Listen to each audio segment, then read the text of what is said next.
అంటే శ్రావణ మాసంలో వచ్చేటటువంటి పౌర్ణమి ముందు శుక్రవారం వరలక్ష్మీ వ్రతం. ఆ రోజు తిథితో సంబంధం లేదు, వారంతో సంబంధం. ఏ తిథి ఉంది, ద్వాదశి ఉందా, త్రయోదశి ఉందా, చతుర్దశి ఉందా, లేకపోతే ఏకాదశి ఉందా, పంచముందా, సప్తముందాతో సంబంధం లేదు. చివరికి వచ్చేస్తుంటుంది శుక్లపక్షం. పౌర్ణమి ముందు శుక్రవారం ఏమొస్తుందో ఆ శుక్రవారం నాడు వరలక్ష్మీ వ్రతం చేస్తారు. వరలక్ష్మీ వ్రతం చెయ్యడానికి అసలు ఈ వ్రతం ఉన్నది అని మొట్టమొదట లక్ష్మీదేవి ఎవరికి చెప్పింది?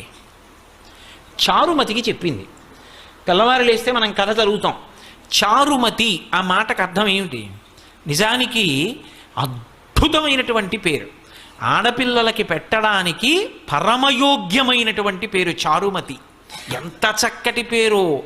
చారు అంటే సత్, మంచి అని, చాలా చక్కటి ఆలోచన కలిగినది, విశాల బుద్ధి కలిగినది. మతి బుద్ధి, మంచి బుద్ధి కలిగిన పిల్ల.